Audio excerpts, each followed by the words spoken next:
నమస్తే, welcome to KR TV. నేను విక్రాంతి. ఇవాళ మనతో ఉన్నటువంటి స్పెషల్ గెస్ట్ బీఆర్ఎస్ పార్టీ ఆవిర్భావ సభ్యుడు, తెలంగాణ ఉద్యమకారులు, శాసన మండలి ప్రతిపక్ష నేత సిరికొండ మధుసూదనాచారి గారు ఉన్నారు. ముందుగా వెల్కమ్ చేద్దాం. సార్ నమస్తే. నమస్తే, బాగున్నారా? బాగున్నాను సార్. జై తెలంగాణ. జై జై తెలంగాణ. జై తెలంగాణ. జై జై తెలంగాణ. జై తెలంగాణ. జై జై తెలంగాణ.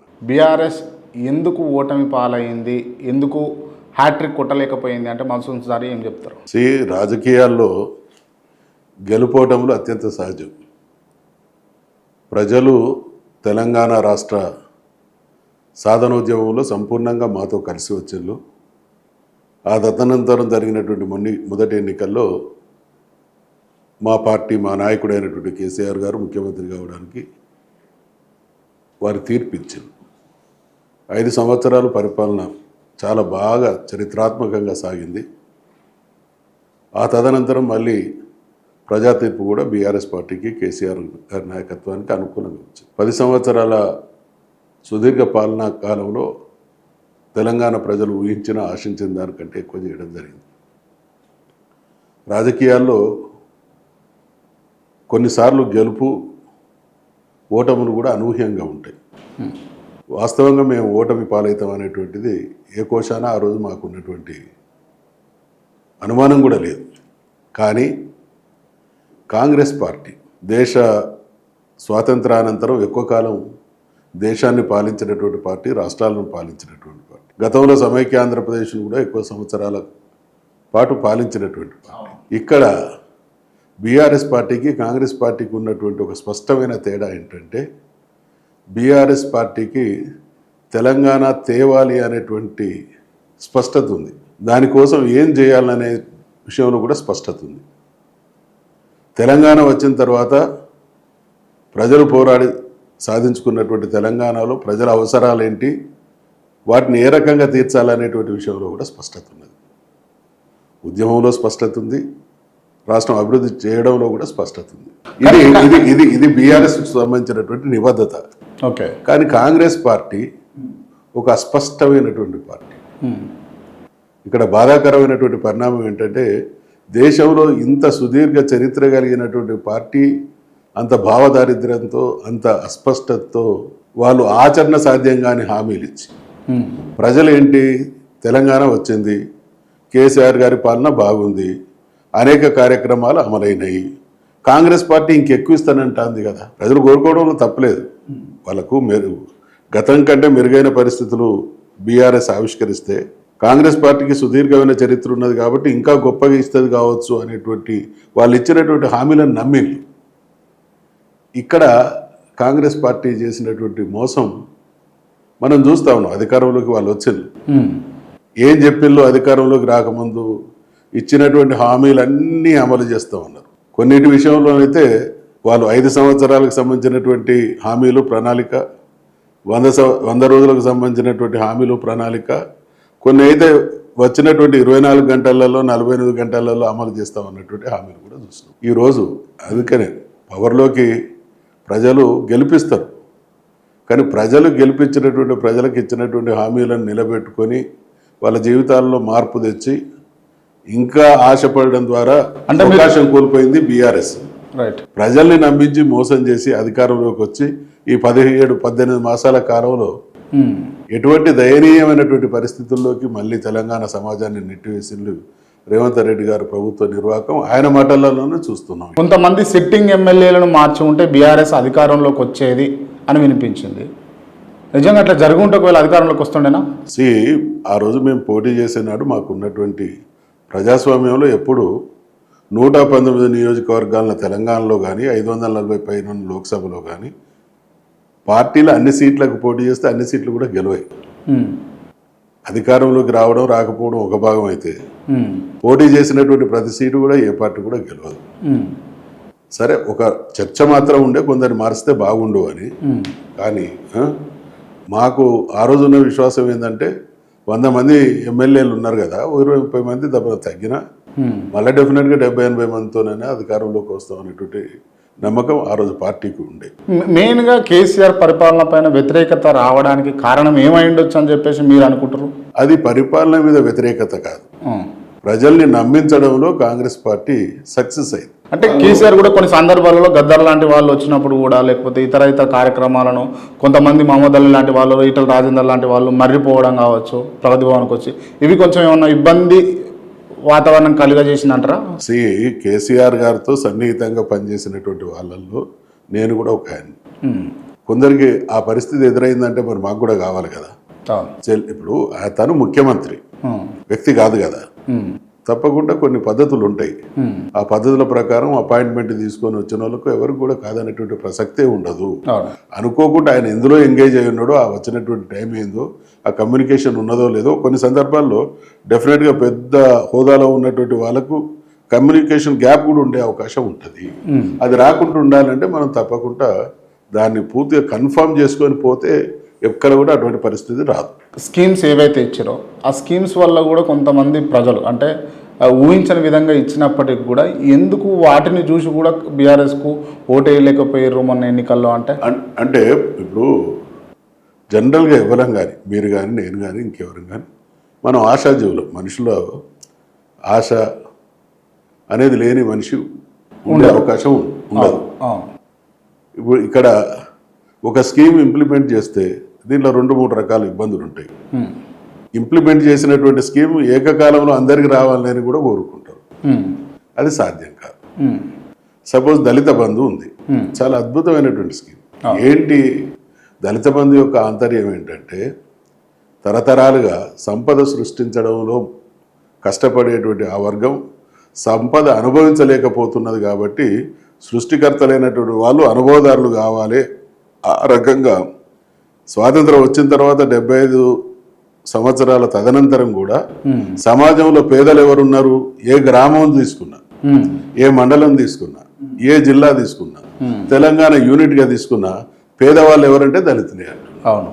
మరి ఎందుకు జరుగుతూ ఉన్నది ఇన్ని స్కీములు అమలైనా అంటే ఆశించినటువంటి ఫోకస్ కానీ ఆశించినటువంటి ఆ డెవలప్మెంట్ ఆ వర్గాల్లో సాకారం కాలేదు. కాబట్టి వాళ్ళను ఒక్కసారి మిగతా పోటీ ప్రపంచంతో పోటీ పడేటువంటి పరిస్థితి తీసుకురావాలంటే వాళ్ళు కార్మికులు లేదా కష్టపడే జీవుల నుంచి వాళ్ళు ఎంటర్ప్రెన్యూర్స్గా వాళ్ళు కూడా ఉత్పత్తులు స్వయంగా పెట్టుబడి పెట్టి దాని నుంచి రిజల్ట్ తీసుకునేటువంటి స్థాయికి తీసుకురావాలనేటువంటి తపంతో కేసీఆర్ గారు చేస్తున్నారు. చాలా స్కీమ్ మంచిది, అందులో కొందరు సక్సెస్ కూడా అయ్యిండ్రు. అయితే ఇక్కడ జరిగింది ఏంది, ఏకకాలంలో అందరికి కూడా ఇవ్వలేం కదా. ఇది ఆ వర్గాల్లో వచ్చినటువంటి రియాక్షన్. అదే సమయంలో 10 లక్షలు అనేది పెద్ద అమౌంట్. సమాజంలో ఇంకా బీసీలలో కానీ ఎస్టీలలో కానీ ఇతర వర్గాల్లో కూడా పేదరికం కులంగా అంత లేకున్నా వ్యక్తులుగా ఆ ఆర్థిక దుస్థితిలో ఉన్నటువంటి వాళ్ళు కూడా చాలామంది ఉన్నారు. వాళ్ళకే ఇచ్చిన మాకు ఇవ్వలేదనేటువంటి, మేము కూడా అర్హులేము కదా, వాళ్ళకన్నా మేము పేదలం కదా. అవును, ఇది జరిగింది ఈ దళిత బంధులో. అండ్ ఆ స్థానిక ఎమ్మెల్యేలు లేకపోతే లీడర్లు కూడా 30% తీసుకున్నారు అని కేసీఆర్ గారే స్వయంగా తిట్టిన సందర్భాలు కూడా ఉన్నాయి. ఇది ఇప్పుడు కేసీఆర్ గారు పార్టీని నడిపేటువంటి నాయకుడు. ఒక స్కీమ్ అమలు చేసేటువంటి క్రమంలో కొన్ని పొరపాట్లు జరిగే అవకాశం ఉన్నది కాబట్టి ముందే వాళ్ళను అలర్ట్ చేయడం కోసం అసలు స్కీమ్ అమలు కాలేదా, పైసలే వేయలేదా, 30% ఎవరిస్తారు. కాకపోతే ఇటువంటి ప్రమాదాలు పొంచి ఉన్నాయి కాబట్టి జాగ్రత్త, వాళ్ళకు ఒక హెచ్చరిక లాగా కంట్రోల్లో ఉంచడం కోసం కింది స్థాయిలో ఎవరైనా కూడా ఇటువంటి పొరపాటు చేయకుండా ఎమ్మెల్యేలు జాగ్రత్త పడడం కోసం వాళ్ళను ఒక ప్రెజర్లో పెట్టి స్కీమ్ను ఇంప్లిమెంట్ చేయాలనేటువంటి అదొక వ్యూహాత్మం. రైట్. అంటే కొంతమంది ఎమ్మెల్యేలు దీంట్లో ఫ్రాడ్ చేసిర్రా లేదా దళిత బంధువులు? అంటే మనం ఇక్కడ పార్టీలు కానీ లేదా వ్యక్తులు కానీ ఒకే రకమైనటువంటి క్వాలిటీ ఉండదు. తప్పకుండా లొసుగులు ఉంటాయి, బలహీనతలు ఉంటాయి. అది ఏ పార్టీ అయినా ఏ కులమైనా డెఫినెట్గా పార్టీలు అన్నప్పుడు 100 మంది ఎమ్మెల్యేలు ఉన్నప్పుడు 100 మంది ఒకే రకమైన ఉండరు కదా. ఎవరో ఒకరిద్దరు ఉంటే ఉండవచ్చు. అది అయినా పార్టీ వీలైనంత వరకు కంట్రోల్ చేసేటువంటి ప్రయత్నం చేసింది. సరే, ఇవి ప్రచారాలు ఎప్పుడైనా కూడా ఇటువంటి దుష్ప్రచారానికి వచ్చేటువంటి మైలేజ్, దానికి వచ్చేటువంటి ఫోకస్ మంచిగా రాదు కదా. 120 మంది ఎమ్మెల్యేలలో మీరు అన్నట్టు 4, 5, 6 తీసుకున్నారు అనుకుందాం. 110 మంది తీసుకున్న వాళ్ళ గురించి చర్చ లేదు, కానీ తీసుకున్న 4, 5 ఈ బలహీనత ఎప్పుడైనా సమాజంలో ఉంటుంది. ఈ సమాజంలో దీన్ని అతీతంగా ఊహించుకోవడం ఎవరిది కూడా కరెక్ట్ కాదు. 100 మంది ఉన్న కాడ 5-10 మందిలో తేడా స్వభావాలు ఉంటాయి, అది బట్ న్యాచురల్. కానీ ప్రభుత్వంగా పార్టీగా దాన్ని మినిమైజ్ చేసుకోవాల్సినటువంటి బాధ్యత ప్రభుత్వం మీద ఉంది. ఆ విషయంలోనే ముందు జాగ్రత్తగానే కేసీఆర్ గారు ఒక ప్రెషర్ ఎమ్మెల్యేల మీద పెట్టడం జరిగింది. ఓడిపోయే క్రమంలో, ఓటమి పాలైన క్రమంలో బాగా వ్యతిరేకత వచ్చిన అంశం ఏంటంటే కాళేశ్వరం ప్రాజెక్ట్ అసలు ఎందుకు తీసుకొచ్చారు, అసలు ఏ విధంగా పోట్రే అయింది అని అంటే మీరేం చెప్తారు? కాళేశ్వరం అసలు తెలంగాణ, మీకు ఇక్కడ మనం అర్థం చేసుకోవాల్సింది తెలంగాణ స్వరూపాన్ని, స్వభావాన్ని. తెలంగాణ అపారమైనటువంటి జలరాశులకు నిలయం. మరి ఎందుకు కాంగ్రెస్ హయాంలో నిర్వలవాసినటువంటి బిల్లు? నేను శాసనసభ్యుడిగా పనిచేసిన 40 ఏళ్ళ నుంచి రాజకీయాల్లో ఉన్న, ఎండాకాలం వచ్చిందంటే ఏ గ్రామంలోనైనా మంచినీళ్ళకి ఇబ్బంది పడని గ్రామాన్ని చూసినావా? ఎండాకాలంలో మాకు శాసనసభ సమావేశాలు జరిగితే బిందెల ప్రదర్శనలు జరగనటువంటి రోజులు చూసినావా? ఎండిపోయినటువంటి వరకంకులను తీసుకురాని శాసనసభను చూసినావా? ఊళ్ళకి ఎమ్మెల్యేలు ఎండాకాలంలో పోతే వాళ్ళకు కుండలు, మహిళల నిరసనలు ఎదురుగానటువంటి రోజులు చూసినావా? అంటే అంత నెగ్లెక్టెడ్ తెలంగాణను ఇవాళ కేసీఆర్ గారు 10 సంవత్సరాలు ముఖ్యమంత్రిగా శాసనసభను నడిచింది. ఏ రోజన్నా పంటలు ఎండిపోయినటువంటి సీన్లు చూసిందా? లేదు. ఏ రోజన్నా నీళ్ళ కోసం హైదరాబాద్లోనో ఎక్కడో ప్రదర్శనలు జరిగినటువంటి రోజులను చూసినావా? ప్రతి తెలంగాణలో కురిసేటువంటి ప్రతి నీటి చుక్కను, కృష్ణా గోదావరి నదుల్లో మనకు రావాల్సినటువంటి వాటాను సద్వినియోగం చేసుకోవాలంటే భారీ ప్రాజెక్టులు కట్టాలి, తద్వారా సస్యశ్యామలం చేయాలనేటువంటి ఆలోచనతో చేస్తున్నాం. కాళేశ్వరం ప్రాజెక్ట్ అనేది మేడిగడ్డ, సుందిల్ల, అన్నారం ఈ బ్యారేజ్లే కాదు కదా. ఎన్ని వేల కిలోమీటర్ల కాలువలు, ఎన్ని టన్నెళ్ళు, ఎన్ని సబ్ స్టేషన్లు, ఎన్ని ప్రాజెక్టులు, ఇవన్నీ సమగ్ర కలయికే కాళేశ్వరం ప్రాజెక్టు. నేను వివరణ వినండి, మీరు అంత మంచి ప్రశ్న. ఇప్పుడు కాళేశ్వరం అనేటువంటి ఒక భారీ ప్రాజెక్టును కేసీఆర్ కట్టగలిగితే కుంగిపోయిన 3 పిల్లర్లు రిపేర్ చేయడానికి 1.5 ఇయర్ టైం, ఇంకా నిర్ణయం తీసుకోవడానికే మీనమేషాలు లెక్క పెడతా ఉన్నారంటే ఇది భయంకరమైనటువంటి కుట్ర. తెలంగాణను మళ్ళీ ఎండబెట్టాలి, తెలంగాణను 2014 ముందున్నటువంటి దుర్భర పరిస్థితులు మళ్ళీ ఇక్కడ పునరావృతం కావాలి. దిగువ ప్రాంత ప్రయోజనం కోసం ఈ రోజున్నటువంటి ముఖ్యమంత్రి ఏ నాయకుడు చెప్పు చేతులలో ఉన్నాడో కూడా తెలుసు. కాబట్టి తెలిసి కావాలని హైదరాబాద్, తెలంగాణ కీర్తిని మసకబార్చడం ద్వారా ఇతర ప్రాంతాలకు ఏదో మేలు చేయాలనేటువంటి కుట్ర స్పష్టంగా ఉన్నది. కాబట్టి ఈ beating around the bush. Right. ఎవరు చెప్పు చేతల్లో ఉన్నారు అని అంటారు ఇక్కడ ముఖ్యమంత్రి? అది అందరికీ తెలుసు. మీరు ప్రశ్నిస్తూ ఉన్నారు, నేను జవాబు ఇచ్చిన. నేను చెప్పినటువంటి జవాబులోని ఆంతర్యం ప్రేక్షకులందరికీ కూడా తెలుసు. Okay, right. Okay, Kaleshwaram purpose, Kaleshwaram వల్ల జరిగిన లాభం విన్నాము. కానీ కాళేశ్వరంలో భారీ కుంభకోణం జరిగింది, 1,00,000 కోట్ల కుంభకోణం జరిగిందని చెప్పేసి ప్రతిపక్ష నాయకులు ఆరోపించారు. దీనికి ఏం సమాధానం చెప్తారు అప్పుడున్న వాళ్ళు? పార్లమెంట్లో చర్చ జరిగిన తర్వాత మంత్రి సమాధానం ఇస్తూ అటువంటి కుంభకోణం ఏం జరగలేదు అనేది స్వయంగా కేంద్ర జలశక్తి మంత్రి ఇచ్చినటువంటి సమాధానం. నంబర్ 1.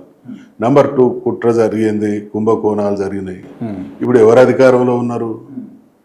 కేంద్రంలో బీజేపీ అధికారంలో ఉన్నది. ఆ పార్టీ మాకేమైనా మిత్రపక్షమా? రాష్ట్రంలో ఎవరు అధికారంలో ఉన్నారు? కాంగ్రెస్ పార్టీ ఉన్నది. మాకేమైనా మిత్రపక్షమా? పక్కనటువంటి రాష్ట్రం ఏమైనా మాకు మిత్రపక్షమా? మేము తెలంగాణ ప్రయోజనాల కోసం రాజీ లేకుండా పనిచేసేటువంటి పార్టీ. ఈరోజు మేము కనుక అటువంటిది వాళ్ళు అనుకున్నదే జరిగి ఉంటే, ఇప్పుడు మరి ప్రభుత్వంలో ఉన్నది వాళ్ళే కదా, చర్యలు తీసుకోవచ్చు కదా. కేసీఆర్ గారు 100 సార్లు చెప్పిండు, ఎన్ని ఎంక్వైరీలైనా తీసుకోండి, ఏ చర్యలైనా చేసుకోండి, మేము నిగ్గుదేల్చడానికి, మా నిజాయితీ నిరూపించుకోవడానికి సిద్ధంగా ఉన్నామని 1కి 10 సార్లు చెప్పిండు. అలా అధికారంలోకి వచ్చినటువంటి మరుక్షణం నుండి, లేదా ఎన్నికలకు పోయినటువంటి మరుక్షణం నుండి ఈ రోజు వరకు వాళ్ళుగా పడిగట్టు పదాల చుట్టూ రాష్ట్రాన్ని తిప్పుతున్నారు తప్ప ఏమన్నా ప్రజల ప్రయోజనాలకు సంబంధించి, అభివృద్ధికి సంబంధించి, సంపద సృష్టించడానికి సంబంధించి తెలంగాణ గత వైభవాన్ని మళ్ళీ ఆవిష్కరించేటువంటి ఆలోచనతో ఈ ప్రభుత్వం నడుస్తుంది. అంటే కేసీఆర్ గతంలో అంటే ఇంత పెద్ద మొత్తంలో చేయనంత రుణమాఫీ రేవంత్ రెడ్డి ప్రభుత్వం తెలంగాణ ప్రజలకు చేసింది. దీన్ని చేసింది అన్నట్టుగా భావించరా మీరు? ఇప్పుడు ఇచ్చినటువంటి హామీ ఏంటి? మీరు ఎల్లుండి ఎలక్షన్స్ ఉన్నాయి, ఆ తదనంతరం మరుక్షణం 2 లక్షల రుణమాఫీ అమలు చేస్తా, మీరు పోయి తెచ్చుకోని వాళ్ళు కూడా తెచ్చుకోలే అనేటువంటి మాట చెప్పిండు. తర్వాత ఏం చేసిండు, మీరు మీకు కూడా విషయ పరిజ్ఞానం మాకన్నా ఎక్కువ ఉంటుంది. ఏం చెప్పిండు, మొదలు 49,000 కోట్లని మొదలు లెక్కలు చెప్పిండు, తర్వాత 40,000 కోట్లు అన్నారు, శాసనసభ సాక్షిగా 31,000 కోట్లు అన్నారు. చివరికి ఇచ్చింది ఎంత, 13,000-14,000 కోట్లు దాటలేదు. ఈ 13,000-14,000 కోట్లు కూడా ఒకటి రెండు దఫాలు ప్రజలకి రైతాంగానికి ఇవ్వాల్సినటువంటి రైతు బంధు ఆపినాయి. మేము మళ్ళీ అధికారంలోకి వస్తే ఇవ్వడానికి రెడీగా పెట్టినటువంటి డబ్బులు వెరసి రైతుల అంటే కడుపు కొట్టి వాళ్ళకి ప్రభుత్వం కమిట్ అయినటువంటి ఆ స్కీమ్కి సంబంధించినటువంటి డబ్బునే ఇటు డైవర్ట్ చేసిండ్రు. వాళ్ళు ఎక్కువ ఇస్తే ఒక 5-6 వేల కోట్లు ఇచ్చిందో ఇవ్వలేదో పచ్చిదగా ఈరోజు అంటే మేము మళ్ళీ మా పార్టీకి సంబంధించిన నాయకులు అందరూ అనేక సందర్భాల్లో చెప్పిండ్రు. స్వయంగా ముఖ్యమంత్రి గారు ఊరికి పోయినా, బట్టి గారు ఊరికి పోయినా, వ్యవసాయ శాఖ మంత్రి గారు ఊరికి పోయినా, తెలంగాణలో ఏ ఊరికి పోయినా, ఏ మండలానికి పోయినా, ఏ నియోజకవర్గానికి పోయినా మా ఊళ్ళో 100% అమలైంది అనేటువంటిది ఒక్కటి చూపించమని అడిగినాం. నిజంగా అమలైతే వాళ్ళు చూపించరా అంటే ఇదంతా ఒక రకమైనటువంటి ద్రోహం, నయవంచన. పాలకులు హామీలు ఇస్తారు, కానీ పాలకులు ద్రోహం చేయడం అనేది చరిత్రలో నాకున్నటువంటి అనుభవంలో ఖచ్చితంగా ద్రోహపు ఆలోచనతోనే ప్రజల్ని నమ్మించి అధికారంలోకి వచ్చి ద్రోహాన్ని కొనసాగిస్తున్నటువంటి ప్రభుత్వం ఇటీవలి కాలంలో దేశంలో ఏది లేదు. అది తెలంగాణలో కొనసాగుతున్న రేవంత్ రెడ్డి కాంగ్రెస్. తెలంగాణ ఉద్యమ సమయంలో ఇది కేసీఆర్ కానీ లేకపోతే పార్టీకి కానీ లేకపోతే మీలాంటి నాయకులకు కానీ ఇది అత్యంత క్రియాశీలకము, కఠినమైనది. దీన్ని ఇంతటితో బ్రేక్ చేసి చాలు అని అనుకుని దాన్ని దాటి వేసి ఉద్యమాన్ని కంటిన్యూ చేసినటువంటి సందర్భం ఏదైనా ఉన్నదా? అంటే ఇప్పుడు తెలంగాణ ఇక్కడ దీనికి సంబంధించినటువంటి స్పష్టత ఇవ్వాలంటే తెలంగాణకు జరిగినటువంటి అన్యాయాలు ఒక భాగం, తెలంగాణ అన్న మరుక్షణం నుండి జరిగినటువంటి కుట్రలు కూడా మామూలు కుట్రలు కాదు. ఇక్కడ శత్రువుగా ఉండి ద్రోహం చేస్తే ఎదుర్కోవడానికి మేము సమాయత్తమై ఉన్నాం, కానీ శత్రువు కూడా మిత్రుల్లాగా నటించి చేసినటువంటి ద్రోహాలు చాలా ఘోరమైనటువంటి అన్యాయాన్ని చేసినాయి. ఫర్ ఎగ్జాంపుల్, మేము తెలంగాణ అన్నప్పుడు రకరకాల వ్యాఖ్యానాలు వినబడ్డాయి. మొదటి నుంచి మొదలుపెట్టి చెప్పాలనంటే ఫస్ట్ తెలంగాణ ఉద్యమానికి పోతానికి కేసీఆర్ గారు మేము ఒక రకమైన మదనం జరుగుతున్నటువంటి చర్చలు, మేధో మదనం లాంటి కార్యక్రమాలు జరుగుతుంటే ఇనీషియల్గా జరిగినటువంటి ప్రయత్నం ఏంటంటే కేసీఆర్ గారిని అంటే మీకు మంత్రి పదవి ఇస్తాం, ఏదో రకంగా పార్టీ పెట్టకుండా చూడాలనేటువంటి ప్రయత్నాలు జరిగినాయి. చివరికి పెట్టి తీరుతా అనే స్పష్టత వచ్చిన తర్వాత భయపెట్టించేటువంటి ప్రయత్నాలు జరిగినాయి. యాక్సిడెంట్లు చేస్తాం, ఫిజికల్ ఎలిమినేషన్ ఉంటుంది, ఇట్లా థ్రెట్ చేయడం. ఇక ఈ 2 దాటిన తర్వాత హైదరాబాద్ మహానగరంలో మాకు పార్టీ ఆఫీస్ కావాలంటే నేను స్వయంగా ఒక 10 మంది దగ్గరికి పోయాను. మాట్లాడేది, ఇస్తామనేది, తెల్లారి అడ్వాన్స్ తీసుకొని వస్తామంటారు, ఆయన మనసు మార్చుకునేది. అంటే అడుగడుగున ఎటువంటి ప్రతికూలతలు సృష్టించలు ఇదొక పార్ట్ అయితే, ఇదంతా అన్సీన్ పార్ట్. ఇంకా సీన్ పార్ట్ ఏంటంటే తెలంగాణ అంటే నక్సలైట్, తెలంగాణ అంటే ఏంది, వ్యక్తిగత రాజకీయ ప్రయోజనాల కోసం మళ్ళొక దుకాణం, తెలంగాణకు మోసం చేస్తారు అనేటువంటి ఒక అభిప్రాయాన్ని సెటిల్ చేసి పెట్టి మరి అటువంటి పరిస్థితులలో బీఆర్ఎస్ రావడం, తన ప్రస్థానాన్ని కొనసాగించేటువంటి క్రమంలో మిత్రులుగా నటిస్తూ ఎట్లా ద్రోహం చేస్తారనడానికి నిదర్శనం 2004లో కాంగ్రెస్ పార్టీ టీఆర్ఎస్తో పొత్తు పెట్టుకున్నది, కేంద్రంలో రాష్ట్రంలో అధికారంలోకి వచ్చింది. కేంద్రంలో కేసీఆర్ గారు క్యాబినెట్లో చేరమంటే నేను క్యాబినెట్ మంత్రి పదవి కోసం రాలేదు, రాష్ట్ర సాధన కోసం వచ్చిన, నా అంశం ఏదో తేల్చండి అని అంటే కామన్ మినిమం ప్రోగ్రాంలో తెలంగాణ రాష్ట్ర ఏర్పాటు అంశాన్ని చేర్చింది. ఇక్కడ రాష్ట్రంలో కూడా మంత్రులుగా కొందరు చేరడం జరిగింది. ఆ తదనంతరం ఇక్కడ రాష్ట్రంలో ఉండేటువంటి ముఖ్యమంత్రి తెలంగాణ వ్యతిరేక నిర్ణయాలు తీసుకోవడం, కేంద్రంలో ఒకానొక సందర్భంలో పోర్ట్ఫోలియోకి సంబంధించినటువంటి గొడవ వస్తే కేంద్ర నౌకాయాన శాఖ మంత్రిగా కేసీఆర్ గారికి ఆ పోర్ట్ఫోలియో కేటాయిస్తే దాని విషయంలో ఆనాడు ఆ పార్టీ అధికారంలో పంచుకుంటున్నటువంటి మా తమిళ పార్టీ మాకు ఈ పర్టికులర్ పోర్ట్ఫోలియో కావాలని డిమాండ్ చేస్తే కేసీఆర్ గారికి తెలిసి అడగకముందే దాన్ని త్యాగం చేసినటువంటి చరిత్ర. అంటే వెరసి తెలంగాణ కోసం మేము అంత నిజాయితీతో పనిచేస్తే వాళ్ళు ఇస్తామని చెప్పి కూడా మళ్ళీ మోసం. ఇక్కడ రాష్ట్రంలో మంత్రులను రాజీనామా చేయించడం జరిగింది, తర్వాత కేంద్రంలో కూడా తను రాజీనామా చేయడం జరిగింది. ఇది కాంగ్రెస్ పార్టీ చేసినటువంటి దుర్మార్గం. అదే రకంగా 2009లో జరిగినటువంటి ఎన్నికలప్పుడు టీడీపీ మాతో పొత్తు పెట్టుకున్నది, టికెట్లు ఇచ్చిళ్ళు. కానీ మాకు ఎక్కడైతే టికెట్లు టీఆర్ఎస్కు పొత్తులో భాగంగా ఇవ్వడం జరిగిందో కొందరు ఇండిపెండెంట్స్ని కూడా ఎంకరేజ్ చేసి ఓడించడం జరిగింది. చూసారు కదా, తెలంగాణ అనుకుంటా కూడా ద్రోహం. అంటే ఇటువంటి అనేక రకాలైనటువంటి ప్రతికూల పరిస్థితులు ఎదురైనప్పటికీ మొక్కవోని ఆత్మవిశ్వాసంతో ఇక్కడ మనకు అద్భుతమైనటువంటి కోణం ఏంటంటే తెలంగాణ ఉద్యమం అంటే ఈ తరం లేదా ఒక నూతన చరిత్రను ఆవిష్కరించిన విధానం ఏంటంటే ఒక రక్తం చుక్క. ఉద్యమం అన్నప్పుడు ఏమవుతుంది, ఎదుటి వాళ్ళ మీద దాడులు, ఎదుటి వాళ్ళకు ఇబ్బంది పెట్టేటువంటి చర్యలు ఉంటాయి. కానీ కేసీఆర్ గారు పార్టీ స్థాపించిన మొదటి రోజు చెప్పిన మాట ఏంటంటే ఇది ఎట్టి పరిస్థితుల్లో స్ట్రీట్ ఫైట్ కాదు, స్టేట్ ఫైటు. ఎవరు మన శత్రువులు కాదు, డెమోక్రటిక్గా ప్రజల్ని మన ప్రజలందరినీ తెలంగాణ కోసం చైతన్యవంతం చేద్దాం, వాళ్ళందరినీ కూడా ఒక శక్తిగా తయారు చేద్దాం. తద్వారా మనకు ఉన్నటువంటి సంఖ్యాబలంతో ఢిల్లీ మీద ఒత్తిడి తీసుకొచ్చి వ్యూహాత్మక రాజకీయ నైపుణ్యం ద్వారా తెలంగాణ సాధిద్దాం అని అనుకుంటూనే దేశంలో ఉన్నటువంటి రాజకీయ స్వరూపం ఆ రోజు సంకీర్ణాల కాలం. అంతకుముందు వాజ్పేయి గారి గవర్నమెంట్ ఒక్క ఓటుతోని ఆయన రాజీనామా చేయాల్సినటువంటి పరిస్థితి. అంటే పార్లమెంటును ప్రభావితం చేయడానికి 4-5 లోకసభ సభ్యులు ఉంటే కూడా దేశంలో ఒక రోల్ ప్లే చేయొచ్చు అనేటువంటి స్పష్టతకు వచ్చినాం. కాబట్టి ప్యూర్లీ గాంధేయ మార్గంలో డెమోక్రటిక్ లైన్లో ఉద్యమం నడిపి తెలంగాణ సాధించడం జరిగింది. ఆ క్రమంలో అనేక కుట్రలు జరిగినాయి. చివరికి మీకు తెలుసు, ఆ రోజు కేసీఆర్ గారు ఆమరణ నిరాహార దీక్ష చేసినటువంటి క్రమంలో తెలంగాణ రాష్ట్ర ఏర్పాటు ప్రక్రియ ప్రారంభిస్తున్నాం చిదంబరం గారు స్టేట్మెంట్ ఇచ్చి మళ్ళీ గంటలు కాకముందే యూటర్న్ తీసుకున్నారు.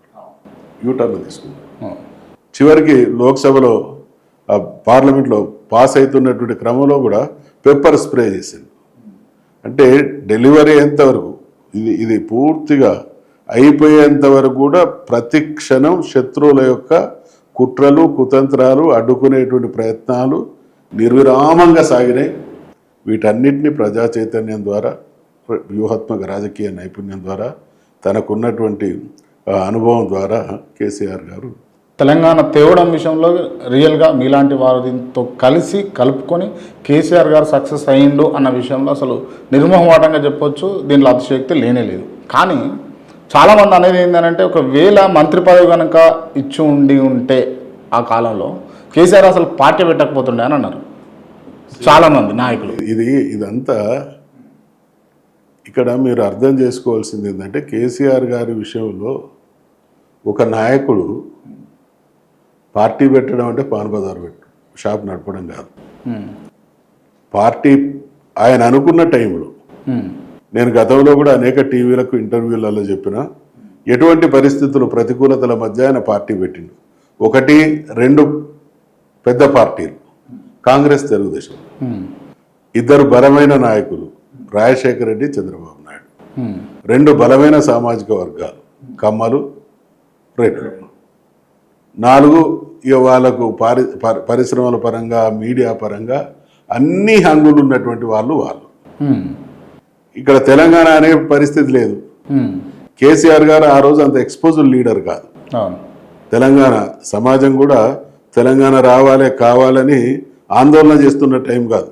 చాలా ఒక రకమైనటువంటి నిర్లిప్తత, ఒక రకమైనటువంటి నిరాశ నిస్పృహ, ఇక తెలంగాణ అనేది మా జీవిత కాలంలో సాధ్యం కాదు అనేటువంటి ట్రాన్స్లో తెలంగాణ సమాజం ఉన్నటువంటి పరిస్థితి. మరి అటువంటి పరిస్థితులప్పుడు కేసీఆర్ గారు రావడం జరిగింది అని అంటే అదేదో నిమిషాల మీద తీసుకున్న నిర్ణయం కాదు.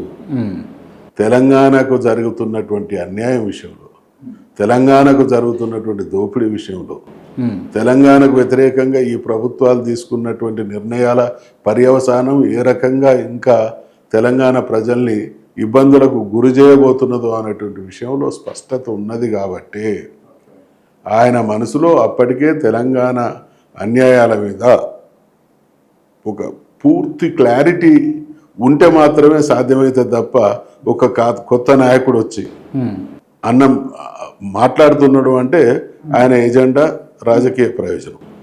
ఇక్కడ కేసీఆర్ గారి ఎజెండా రాజకీయ ప్రయోజనం కాదు అనడానికి నిదర్శనం ఏంటంటే తనకంటే ముందు పార్టీ స్థాపించిన వాళ్ళందరూ కూడా పదవులు లేనప్పుడు పదవుల కోసం ఆ మాట అన్నారు.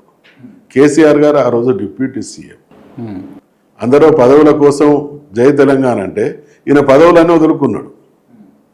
అప్పటి వరకు డిప్యూటీ స్పీకర్ అంటే క్యాబినెట్ ర్యాంక్, సరే మంత్రి అవునా కాదా అని కాదు కానీ అది కూడా క్యాబినెట్ ర్యాంక్, అన్ని సౌకర్యాలు ఉంటాయి. గతంలో మంత్రి చేసినోడే. అటువంటి అంటే ఇక్కడ స్వార్థానికి భిన్నంగా త్యాగాల పునాదుల మీద తెలంగాణ ప్రజలకు విశ్వాసాన్ని కలిగించడం ద్వారా తెలంగాణలో చైతన్యాన్ని తీసుకురావాలి, ప్రజలకు జరుగుతున్నటువంటి అన్యాయాలని అక్రమాలను చెప్పాలి. ఇప్పుడు ఒకవేళ కేసీఆర్ గారే ఇంకో ఏజెండాతో పోతే ఆయన పార్టీ పెట్టిన మరుక్షణం నుండి తెలంగాణ మొదటి బహిరంగ సభ చూసినా లేదా మాతో జరిగినటువంటి కన్సల్టేషన్స్ అప్పుడు చూసినా ఆయనతో చర్చించినటువంటి అప్పటి వరకు తెలంగాణ పేరు మీద కొన్ని సంఘాలు ఉన్నాయి, కొందరు పెద్దలు కూడా ఉన్నారు. అటువంటి పెద్దల్ని కూడా తెలంగాణకు జరుగుతున్నటువంటి అనేక విషయాలలో ఆయన కన్విన్స్ చేయగలిగాడు. అంటే దీని వెనుకున్నటువంటి ఉద్దేశం ఏంటంటే ఆయన కమిట్మెంట్. ఏదో నిమిషాల మీద మంత్రి పదవి ఇవ్వకపోతే పార్టీ పెట్టడం ఒక కారణం కావచ్చు, కానీ అదే కారణం కాదు. అదే కారణం అయితే వాళ్ళు ఏ మంత్రి పదవి అయినా ఇస్తామని రాయబారాలకు వచ్చింది కదా, ఏదైనా ఆఫర్ చేస్తామన్నారు కదా. మేము చెప్తే వినే కేంద్రంలో ప్రభుత్వం ఉన్నది, గవర్నర్ కూడా ఇప్పిస్తామనేటువంటి మాటలు చెప్పింది కదా. ఇవన్నీ కూడా మంత్రి పదవి ఎక్కువే కదా.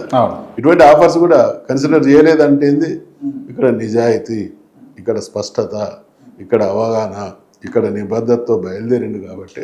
Right, okay. మీరు ఇందాక మాట్లాడుతూ క్లియర్గా ఏంటంటే శత్రువు రూపంలో ఉంటే గుర్తించి ఎదుర్కోవడానికి మనకు అవకాశం ఉంటుంది, కానీ శత్రువు కూడా మిత్రుల రూపంలో ఉండి తెలంగాణకు అడ్డుకట్టబోసిన వాళ్ళు చాలామంది ఉన్నారు అని అన్నారు. మరి అధికారంలోకి వచ్చిన తర్వాత అట్లా బిహేవ్ చేసిన వాళ్ళను ఎందుకు బీఆర్ఎస్ పార్టీలోకి తీసుకున్నారు అని అంటే వాళ్ళు వేరే పార్టీలో ఉన్నప్పుడు, ఇప్పుడు మీరు కానీ నేను కానీ మీరు నిన్నటి దాకా వేరే స్టూడియోలో పనిచేసారు, ఇవాళ వేరే స్టూడియో పెట్టుకున్నారు, అంతే కదా. పెట్టుకున్నప్పుడు మీ లైన్ మీకు ఉంటుందా ఉండదా, నిన్నటిదే ఫాలో అవుతారా? అట్లనే ఇక్కడ ఏంటి, తెలంగాణ తేవడంతో పాటు తెలంగాణలో నాయకత్వ సుస్థిరత కానీ అనుకున్నటువంటి పనులు సజావుగా సాగాలి అంటే తెలంగాణకు సంబంధించినటువంటి కొంత క్రీమ్ ఇంకా మనం పెంచుకోవాల్సినటువంటి అవసరం డెఫినెట్గా ఇప్పటికీ ఉంటుంది, ఎప్పటికీ ఉంటుంది. రాజకీయాలు అది సహజ పరిణామం. కానీ మూల సూత్రాలకు విరుద్ధంగా ఇక్కడ మేము కొన్ని విషయాలలో రాజీ పడవచ్చు, కానీ తెలంగాణ ప్రయోజనాలు అనేటువంటి విషయంలో ఎక్కడ కూడా రాజీ ఉండదు. తెలంగాణ ఆత్మగౌరవం, తెలంగాణ ప్రయోజనాలు అనేటువంటి విషయంలో అది మాకు భగవద్గీత లాంటి. అంటే కేసీఆర్ లాంటి వాళ్ళను ఉద్యమ సమయంలో తిట్టిన వాళ్ళను సైతం పార్టీలో చేర్చుకున్నారు. పర్టికులర్గా నేను పేరు చెప్పదలుచుకోలేదు. రాజకీయాల్లో విజ్ఞత అవసరము. ఎప్పుడు చాలా నేను ఈరోజు అంటున్నటువంటి మాట కాదు, రాజకీయాలు మొదలైనప్పటి నుంచి రాజకీయాల్లో శత్రువులు కానీ మిత్రులు కానీ ఉంటారు తప్పకుండా. ఇటువంటి అంటే కొన్ని సందర్భాల్లో కొందరు వ్యక్తుల అవసరాలు కూడా ప్రభుత్వాలకు పార్టీలకు ఉంటాయి. ప్రతిదీ అన్ని విషయాలను కూడా ఒకే రకంగా చూడలేము. కొన్నో కేస్ బై కేసు చూడాల్సి ఉంటుంది, కొన్నో ఇంటిగ్రేటెడ్గా చూడాల్సి ఉంటుంది. ఆ రోజు ఉన్నటువంటి అవసరాలు, పరిస్థితులు, సుస్థిరత, తెలంగాణ ప్రయోజనాలు. తెలంగాణలో బహుజన రాజ్యం ఏర్పడతా అంటారా సార్? తెలంగాణలో బహుజన రాజ్యం ఏర్పడుతుంది అంటారా? ప్రజలు కోరుకున్నప్పుడు ఇప్పుడు తెలంగాణ రావడం కానీ, కేసీఆర్ గారు ముఖ్యమంత్రి కావడం కానీ, లేదా ఇంకోటి జరగడం కానీ ఒకరిద్దరు డిబేట్ చేస్తే అయ్యేది కాదు కదా. ప్రజలు కోరుకున్నప్పుడు ఏదైనా సాధ్యం. అంటే మీరు బీసీలందరూ ఏకం కావాలి అని గత కొన్ని రోజుల నుంచి మీరు నడుస్తున్నటువంటి అంటే బీసీల విషయంలో స్పష్టత ఉంది. ఎందుకంటున్నామంటే నాకు అర్థం కాని బాధాకరమైనటువంటి విషయం ఇప్పటికి మీతో షేర్ చేసుకుంటా ఉన్నా. ఈ దేశ స్వాతంత్ర ఉద్యమంలో బీసీల పాత్ర ఉన్నది, ఈ దేశ సంపద సృష్టిలో బీసీల పాత్ర ఉన్నది, ఈ దేశంలో జరుగుతున్నటువంటి ప్రతి డెవలప్మెంట్లో ప్రతి నిర్మాణంలో నిర్వహణలో బీసీల పాత్ర ఉన్నది. దేశంలో ఇప్పటి వరకు బీసీల కులగణన జరగలేదు అనేది చాలా మనసును పిండేసేటువంటి మాట. ఇప్పుడు మీకు దేశానికి మెజారిటీ ప్రజలు దేశంలో 150 కోట్లుంటే 75 కోట్ల ప్రజల సంబంధించినటువంటి సమాచారం స్పష్టత లేకుండా ప్రభుత్వాన్ని ఏమి నడుపుతావు? ఏ దేశమైనా కూడా అభివృద్ధి చెందింది అని అంటే ఆ దేశానికి సంబంధించినటువంటి ప్రతి వ్యక్తి యొక్క సమాచారం దేశం దగ్గర ఉన్నప్పుడు మాత్రమే అవి అనుకున్నటువంటి ఫలితాలను సాధించగలుగుతాయి. ఇక్కడ 75 ఏళ్ల పై పడినటువంటి భారతదేశంలో బీసీల కులగణన జరగకపోవడం చాలా చారిత్రక తప్పిదం. ఇది ఈ దేశం అంటే నా దృష్టిలో 75 సంవత్సరాలుగా భారతదేశంలో బీసీ ప్రజలు 2వ శ్రేణి పౌరులుగా వాళ్ళు ఇన్సల్ట్ చేయబడతా ఉన్నారు. డెఫినెట్గా ఇది బీసీల పట్ల పాలక వర్గాల వివక్ష, ఒక రకమైనటువంటి దుర్మార్గానికి పరాకాష్ఠం. నెంబర్ 1. నెంబర్ 2, బీసీ మంత్రిత్వ శాఖ లేకపోవడం. ఇటువంటివన్నీ జరిగిన తర్వాత ఖచ్చితంగా బీసీలు వాళ్ళ వాటాను కోరుతూ ఉన్నారు. ఇక్కడ ఈ దేశంలో సగం జనాభా కలిగినటువంటి ప్రజలు వాళ్ళ హక్కులు వాళ్ళ వాటా కోరడం అనేది కోరితే తప్ప ఇయ్యలేనటువంటి పరిస్థితి. పాలక పక్షాలు అన్ని వర్గాల సముద్ధరణ ద్వారా అన్ని వర్గాలకు సంబంధించినటువంటి వారికి న్యాయం చేయడం ద్వారా మాత్రమే దేశాన్ని ముందుకు తీసుకుపోగలుగుతుంది తప్ప సగం సమాజానికి సంబంధించినటువంటి వాళ్ళను నెగ్లెక్ట్ చేసి ఈ దేశం అభివృద్ధిలో కానీ అద్భుతాలను కానీ ఎట్లా సాకారం చేస్తుంది అంటే వెరసి ఒక కుట్ర ఏంటంటే ఈ వర్గాలను అన్యాయానికి గురి చేయడం ద్వారా దేశాన్ని కూడా మరో రకంగా తన స్థాయిని దిగజార్చేటువంటి దుర్మార్గానికి పాలక వర్గాలు ఒడిగడుతూ ఉన్నారు వీళ్ళకి అన్యాయం చేయడం ద్వారా. అందుకనే ఖచ్చితంగా ఈరోజు బీసీలు మేమెంతో మాకంతా అంటా ఉన్నారు. కులగణన జరగాలంటున్నారు, మంత్రిత్వ శాఖ ఏర్పాటు చేయాలంటున్నారు. ఇది విజ్ఞత కలిగినటువంటి ఏ పార్టీ అయినా కూడా అంగీకరించాల్సినటువంటి చారిత్రక అవసరం. ఖచ్చితంగా ఈ విషయంలో మా వాయిస్ వినిపిస్తాం, మేము దానికి కట్టుబడి. బీఆర్ఎస్ పార్టీ మద్దతు ఉందా బీసీ వాదానికి? తప్పకుండా. ఇప్పుడు మేము మాట్లాడుతున్నాం కదా, ఓకే, మా పార్టీ ఒకవేళ మేము మాట్లాడేది అవుట్ ఆఫ్ ది వే అనుకుంటే మాట్లాడకూడదు అంటది కదా, తప్పకుండా మేము మాట్లాడతాం. ఓకే, అంటే బీసీలకు మీరు అనుకుంటున్నట్టు అంటే బీసీలలో చైతన్యం వచ్చి బీసీ రాజ్యం ఏర్పడాలంటే బీసీ నాయకులుగా వారి సింహాసనాలలో కూర్చోవాల్సిన సిచ్యువేషన్ వచ్చింది అనుకోండి. మధుసూదనాచార్య ఇవన్నీ ఊహాజనితమైన విషయాలు. మీకు అర్థమైంది కదా, ఊహాజనితమైనటువంటి విషయాలు. కానీ దేనికైనా కూడా మెచ్యూరిటీ రావాలి. వ్యక్తులుగా మాట్లాడడం కాదు, వ్యవస్థలో ఆ స్థాయి చైతన్యం రావాలి. ఖచ్చితంగా నిన్నటి దాకా ఉన్నటువంటి పరిస్థితికి భిన్నమైనటువంటి చైతన్యం దిశగా అడుగులు పడతా ఉన్నాయి. ఇది కాలం నిర్ణయిస్తుంది, ప్రజలు నిర్ణయిస్తారు. ఎదుటి పార్టీలు కూడా ఇప్పుడు ఈ చైతన్యాన్ని అర్థం చేసుకుని ఎదుటి పార్టీలు కూడా వాళ్ళ వైఖరులలో మార్పు తీసుకురావాల్సినటువంటి అవసరం ఉన్నదనేటువంటి విషయాన్ని గ్రహిస్తూ ఉన్నారని మేము భావిస్తాం. అన్ని పార్టీలు ఆల్రెడీ డిసైడ్ అయినాయి కదా, అంటే బీజేపీ ఆల్రెడీ వచ్చే ఎన్నికల్లో ఖచ్చితంగా బీసీ ముఖ్యమంత్రిని పెడతామని ఆయన ఆల్రెడీ తీసుకున్నది. కాంగ్రెస్ కూడా అటువైపు అడుగులు వేస్తూ ఉంది, రాహుల్ గాంధీ కాన్సిల్ ఇక్కడ రేవంత్ రెడ్డి దాకా. మరి బీఆర్ఎస్ పరిస్థితి ఇప్పుడు ఈ పార్టీలను చూసినాం కదా, ఓడెక్కదాకా ఓడమల్లన్నా ఓడెక్కినాక ఇంకో మల్లన్న. ఇప్పుడు రేవంత్ రెడ్డి గారు మొన్న బీసీల విషయంలో కులగణన చేసిందన్నాడు. మేము బీసీలకు అనుకూలం అని మాట్లాడతాను. ఎందరు మంత్రులు ఉన్నారండి? ఇప్పుడున్న ఖాళీలన్నీ చేయొచ్చు కదా.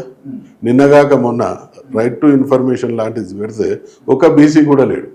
ఆయన ఇచ్చిన ఒకవైపు మేము బీసీలకు కులగణన చేస్తాం, వాళ్ళకు 42% రిజర్వేషన్లు తీసుకొస్తాం, రకరకాల వాళ్ళకి 1,00,000 కోట్ల బడ్జెట్లు పెడతామనో గంభీరమైనటువంటి హామీలు ఇచ్చారు. ప్రాక్టికల్గా చూస్తే ఏంటంటే ఆయన ముఖ్యమంత్రి అయిన తర్వాత కార్పొరేషన్ వేస్తే దాంట్లో 20% కూడా బీసీలు లేరు. నిన్న రైట్ టు ఇన్ఫర్మేషన్కి సంబంధించింది కాన్స్టిట్యూట్ చేస్తే దాంట్లో బీసీల ప్రాతినిధ్యం లేదు. అంటే మాటలు చెప్పడం వేరు, ప్రాక్టికల్గా అమలు చేయడం వేరు. రైట్. ఈ పార్టీలకు భిన్నంగా బీఆర్ఎస్ ఉంటుంది అంటారా? అంటే డెఫినెట్గా మా పార్టీ ఉండాలని కోరుతున్నాం, ఉండే విధంగా మా ప్రయత్నం ఏం చేస్తాం. రైట్. కవిత గారు స్పెషల్ ఇంట్రెస్ట్ తోటి అంటే ఈ పూల విగ్రహ ఆవిష్కరణ కావచ్చు, లేకపోతే బీసీల ఐక్యతకు సంబంధించి కావచ్చు, బీసీ రిజర్వేషన్స్ మీద పోరాటం చేయడానికి కారణాలు ఏమై ఉండొచ్చు ఇంటర్నల్గా? బీసీల విషయంలో ఎవరు మాట్లాడినా మేము స్వాగతిస్తాం. మిగతా విషయాలు ఏదైనా ఉంటే మీరు వారిని అడగాలి. వారి విషయాలలో నేను బీసీ కోణంలో బీసీలకు అన్యాయం జరుగుతున్నది, వీళ్ళకి న్యాయం జరగాలని మాట్లాడే ప్రతి వ్యక్తిని మేము గౌరవిస్తాం. ఎందుకంటే ఒక బీసీల విషయంలో బీసీలే కాకుండా అదర్ దెన్ బీసీస్ కూడా మాట్లాడుతున్నారంటే సమాజం మీద ఆ ఒత్తిడి వేరే రకంగా ఉంటుంది. అందుకనే బీసీల విషయంలో జరుగుతున్నటువంటి అన్యాయం విషయంలో తను మాట్లాడుతున్న దాన్ని స్వాగతిస్తాం. మిగతా విషయాలు ఏదైనా ఉంటే వాటికి సంబంధించింది మీరు వారిని ప్రశ్నించాలి. రైట్. ఓకే. అంటే కొంతమంది అన్నది ఏంటంటే బీఆర్ఎస్ పార్టీలో బీసీ లీడర్లు ఉన్నాక కూడా కవిత ఎందుకు మాట్లాడాల్సి వస్తుంది? ఇప్పుడు బీసీ లీడర్లను ఎవరిని మాట్లాడకండి, నేను మాత్రమే మాట్లాడతాను కవిత గారు ఎప్పుడైనా అన్నారా? బీసీల విషయంలో మనసునాచారి మాట్లాడుతాడు, శ్రీనివాసు గౌడ్ మాట్లాడుతాడు, వద్దిరాజు రవిచంద్ర మాట్లాడుతాడు, మా దాసు శ్రవణ్ మాట్లాడుతాడు, ఇంకా మాకు సంబంధించినటువంటి లీడర్లు 10-15 మంది, ఎల్ రమణ గారు మాట్లాడుతున్నారు, గంగుల కమలాకర్ గారు మాట్లాడుతున్నారు. మా వాయిస్ అంటే ఇక్కడ విషయం ఏంటంటే బీసీ అనేది బీసీలకు సంబంధించినటువంటి సమస్య అయినప్పటికీ ఇంకా అదర్ దాన్ బీసీస్ ఎంత మాట్లాడితే అంత దానికి స్ట్రెంత్ వస్తుంది. మేము మాకెక్కడ ఎవరికి రిస్ట్రిక్షన్స్ లేవు కదా. అండ్ అంటే మీరు ఆప్తులుగా దగ్గరగా ఉంటారు కాబట్టి నేను మిమ్మల్ని అడుగుతా ఉన్నా, కేసీఆర్ గారు అసెంబ్లీకి ఎందుకు రాలేకపోతున్నారు? ఆయన దృష్టిలో శాసనసభ అనేది ప్రజల సమస్యలను పరిష్కరించి ప్రజల సమస్యలను చర్చించే ఒక దేవాలయం లాంటి, దానికి ఒక పవిత్రత ఉన్నది. ఇప్పుడు ఆ పవిత్రత ఎట్లా దిగజారుతున్నదో మనం చూస్తాం.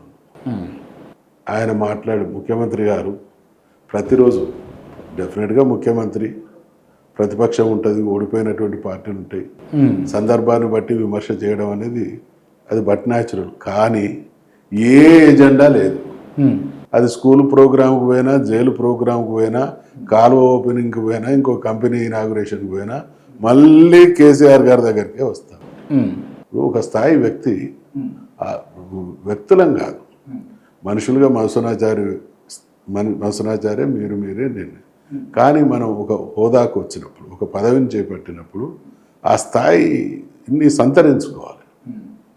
ఆ స్థాయి తనతో పాటు చుట్టూ ఉన్నటువంటి వాళ్ళ స్థాయిని కూడా గౌరవించేటువంటి సంస్కారం ద్వారా తన గౌరవాన్ని పెంచుకోవాలి. ఆ వాతావరణం లేదు కదా. సో అందుకోసమే రావడం లేదు అని అంటారు, అంతేనా? అది కూడా ఒక కారణం, అదొక కారణం అంతే. Okay, right. అండ్ అంటే ఇష్టం వచ్చినట్టు మాట్లాడడం విషయంలో అసలు తెలంగాణకు ఈ మాట వైఖరి పద్ధతి నేర్పిందే కేసీఆర్ అని చెప్పేసి రేవంత్ రెడ్డి గారు చాలాసార్లు అన్నారు. ఇప్పుడు ఇదే కేసీఆర్ గారు ఉద్యమ నాయకుడు, ఉద్యమం మీద అనేక కుట్రలు జరిగినాయి, అనేక రకాలైనటువంటి వక్రీకరణలు జరిగినాయి. కేసీఆర్ గారు ఎందుకు మాట్లాడొద్దు? నేను చెప్తున్నా. ఏమన్నారు కిరణ్ కుమార్ రెడ్డి? తెలంగాణ రాష్ట్రం వస్తే మీకు నిధులు ఎక్కడి నుంచి వస్తాయి, నీళ్ళు ఎక్కడి నుంచి వస్తాయి, కరెంట్ ఎక్కడి నుంచి వస్తాయి, మీ బట్టలు ఆరేసుకోవడానికి తీగలవి తీసుకోవాల్సింది. ఇది ఎంత ద్రోహం మాట. అంటే తెలంగాణలో ఏదీ లేదు, మీ వల్ల ఒకవేళ రాష్ట్రం వచ్చినా కూడా మీరు సర్వనాశనం అవుతారు తప్ప బాగుపడరు అనేటువంటి దుర్మార్గ ద్రోహ మాటల ద్వారా తెలంగాణ ప్రజల పోరాటాన్ని, తెలంగాణ ప్రజల ఆత్మవిశ్వాసాన్ని దెబ్బతీసేటువంటి మాటలు మాట్లాడండి. అప్పుడు కేసీఆర్ రియాక్షన్ ఎట్లుండాలి? మరి తెలంగాణ ప్రజల్లో నమ్మకం కలిగించాలి. అదే రకంగా ఓసారి ఎక్కడికి జూరాల ప్రాజెక్టు మేము మహబూబ్నగర్ జిల్లాలో పర్యటిస్తున్నప్పుడు వైరెడ్డి రాజశేఖర రెడ్డి గారు సుంకేసుల బ్యారేజ్ విషయంలో పేల్చి పడేసి నీళ్ళు తీసుకుపోతామంటే కేసీఆర్ గారు ఏమన్నారు? దేవుడు నీకు 2 చేతులు ఇచ్చిండు, 2 కాళ్ళు ఇచ్చిండు, మాకు కూడా అంతే ఉన్నాయి బిడ్డ, ఒకవేళ నువ్వు అదే చేస్తే నీ సంగతితో, మీ ప్రాజెక్టు సంగతితో 1000 బద్దలు కొట్టి చూపిస్తామని చెప్పి. ఎందుకు ఇది? ఆనాడు ఆయన ఒక్కడు, ప్రభుత్వం ఒకవైపు, ద్రోహులందరూ ప్రభుత్వంతో అంటగాగుతున్నటువంటి క్రమంలో తెలంగాణ ప్రజల్లో విశ్వాసం కలిగించాలి, మా కోసం కొట్లాడగలిగినటువంటి గట్టి నాయకుడు ఉన్నాడనేటువంటి ఆ అవసరం రీత్యా కొన్ని సందర్భాల్లో ఆయన ఎమోషనల్గా మాట్లాడాల్సి వచ్చింది. కానీ ముఖ్యమంత్రి అయిన తర్వాత అదే వర్గాలు ఏం ప్రచారం చేసిండ్రు, తెలంగాణ వస్తే హైదరాబాద్కు వీసాతో పోవాలన్నారు, తెలంగాణ వస్తే ఇక్కడ ఉండేటువంటి వాళ్ళను బతకనియరన్నారు, ఇక్కడ ఉండేటువంటి మన సంపదనంతా లాకేసుకుంటారు అన్నారు. జరిగిందా ఏమన్నా? అంటే అక్కడ సందర్భాన్ని బట్టి ఆయన మాట్లాడడం జరిగింది.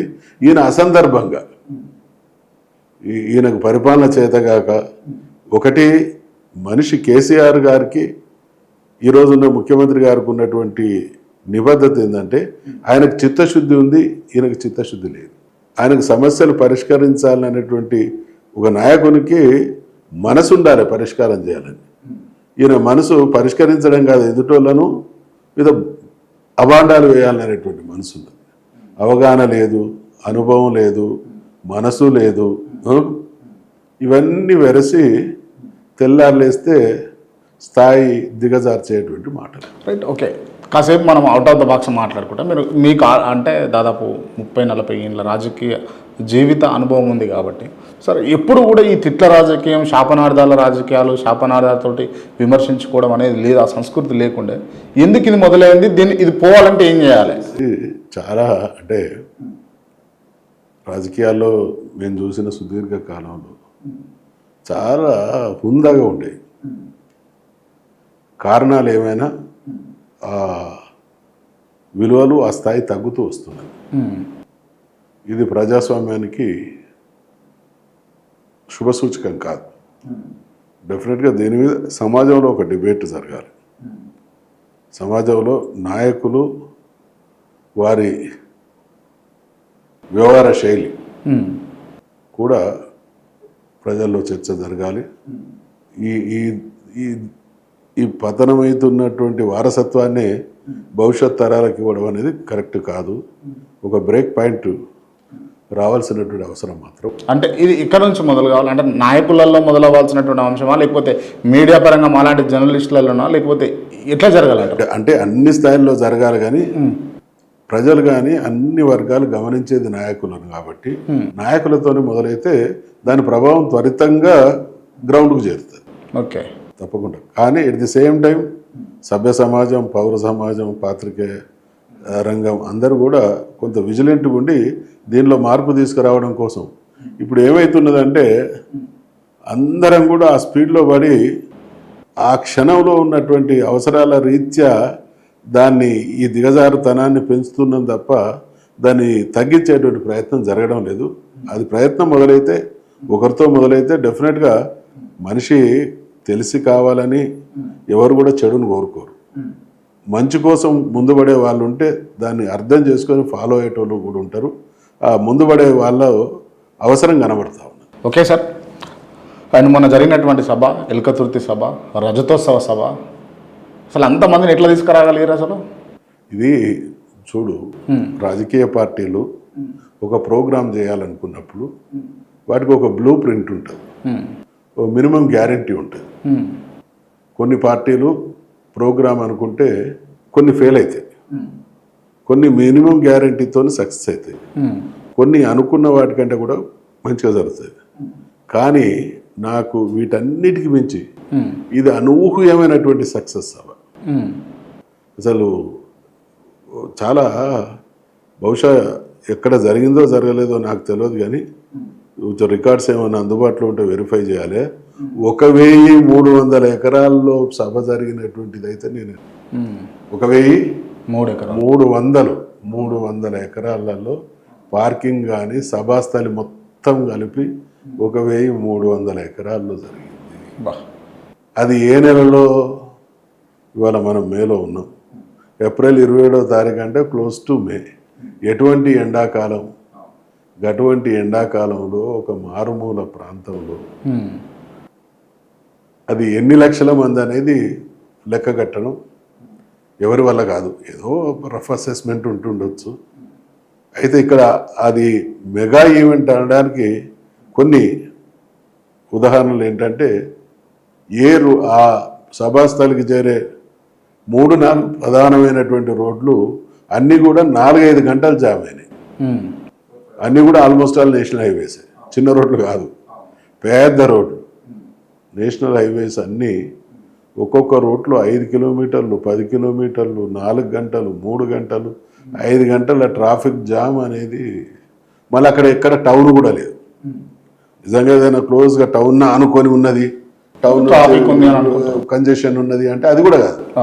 అది వరంగల్ సిటీకి 15 కిలోమీటర్ల దూరం, హుజరాబాద్కు 15 కిలోమీటర్లు, హుస్నాబాద్కు 20 కిలోమీటర్లు. ఏ టౌన్ కూడా సరౌండింగ్స్లో కాకుండా కొంత డిస్టాంట్ ప్లేస్లోనే పెట్టినాం.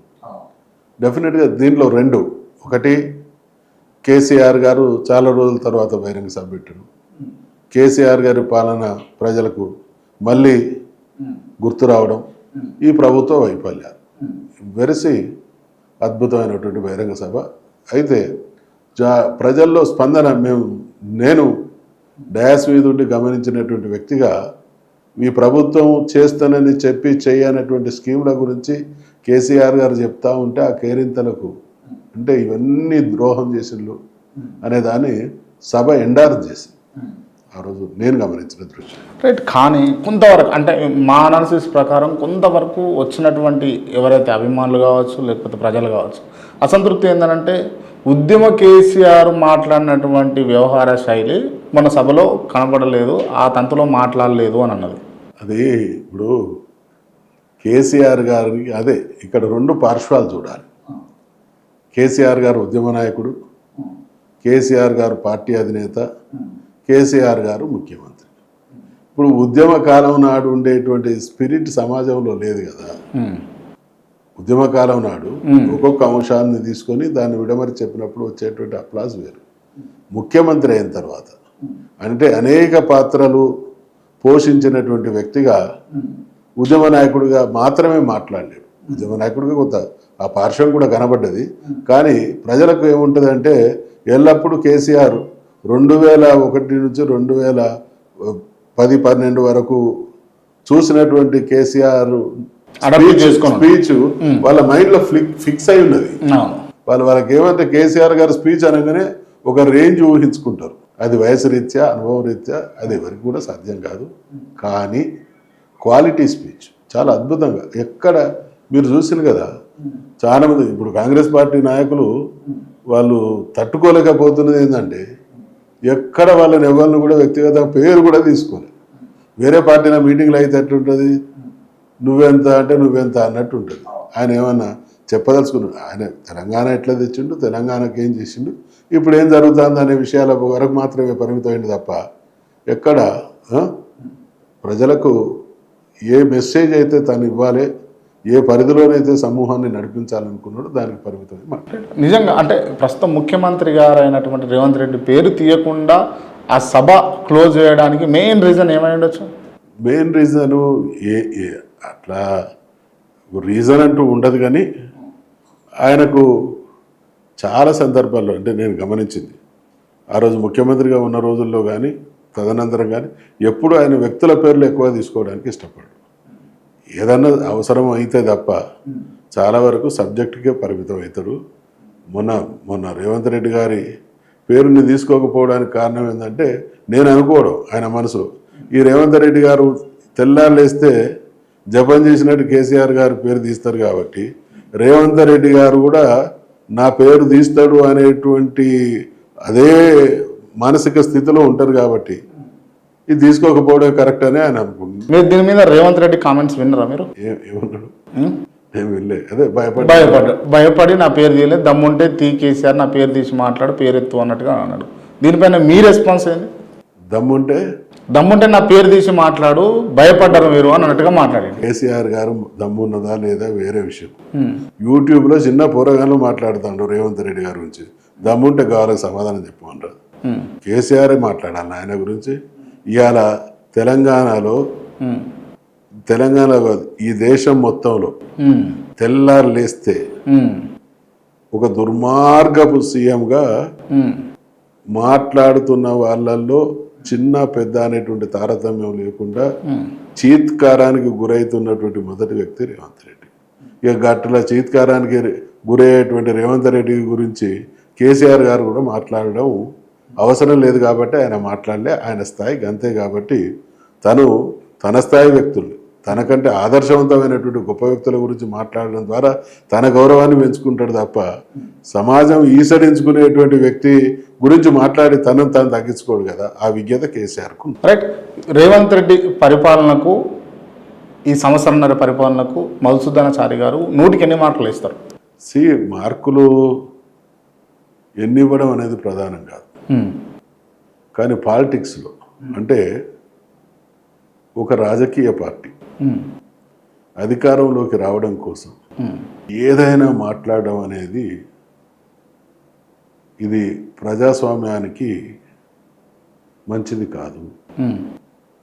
నాయకుడిగా, పార్టీగా ఎన్నికల మేనిఫెస్టోను నమ్మి ఓట్లేసిన తర్వాత దానికి భిన్నమైనటువంటి పాలన అందించడం అంటే ఇది ఎక్కడికో చాలా చాలా బలమైనటువంటి నెగిటివ్ సంకేతాలను పంపుతుంది. ఇప్పటికీ రేవంత్ రెడ్డి గారు అన్ని విషయాలు ఈ 1.5 year కాలంలో అర్థమైనప్పటికీ మళ్ళీ మసిపూసి మారేడుగా చేసి నమ్మించేటువంటి ప్రయత్నాలు కూడా చేస్తూ ఉన్నాం. వేలకు ఫ్యూచర్ సిటీ అంటాడు, థేమ్స్ అంటాడు, ఇంకో రివర్ అంటాడు, ఇంకో స్కీమ్ అంటాడు, 1000 కోట్లు అంటాడు, దావోస్ అంటాడు, ఇది వచ్చినాయి అది వచ్చినాయి అంటాడు. చివరికి ఉద్యోగులను లేదా మొన్న ఆయన స్పీచ్ విను నన్ను కోసుక తింటారా అని అంటాడు. ఇన్ని కాంట్రడిక్షన్సా? ఇది కరెక్ట్ కాదు. బహుశా కాంగ్రెస్ పార్టీ సుదీర్ఘమైనటువంటి చరిత్రలో తెలంగాణలో కాంగ్రెస్ పాలన సాగుతున్నటువంటి తీరు కాంగ్రెస్ చరిత్రకే ఒక మాయని మచ్చ. కేసీఆర్ పరిపాలన గురించి చెప్పాలంటే ఏం చెప్తారు? కేసీఆర్ పరిపాలన మీరు చూసింది. సమస్యలు 3-4 రకాలుగా ఉంటాయి. తాత్కాలిక అవసరాలు ఉంటాయి, దీర్ఘకాలిక అవసరాలు ఉంటాయి, శాశ్వత అవసరాలు ఉంటాయి, భవిష్యత్ తరాల అవసరాలు ఉంటాయి. ఏకకాలంలో ఇమ్మీడియట్ అవసరమైంది మనకు కరెంటు సమస్య ఉండే, తాగునీటి సమస్య ఉండే, సాగునీటి సమస్య. దీర్ఘకాలిక అవసరాలు ఉంటాయి. దీర్ఘకాలిక అవసరాలు ఈ కాళేశ్వరం ప్రాజెక్టు కావచ్చు, మన ఇరిగేషన్ రంగంలో కావచ్చు, కరెంటు రంగంలో కావచ్చు. ఇక భవిష్యత్ తరాల అవసరాలు ఎవరు అడిగిన్లు, ఎవరు ఒత్తిడి చేసిండ్రు కేసీఆర్ మీద హరితహారం ప్రోగ్రాం తీసుకొని 1000 కోట్ల మొక్కలు నాటి తెలంగాణలో 7-8% పచ్చదనాన్ని పెంచుకొని ఏదో చెట్లు వాటి మీద పిట్ట కూడా ఆలదు, అటువంటి చెట్లు తెచ్చిపెట్టారు హైదరాబాద్ మొత్తం అని చెప్పేసి అన్నారు స్పీకర్ గారు. ఇప్పుడు తెలిసి కావాలని అయితే ఎవరు చేయరు కదా.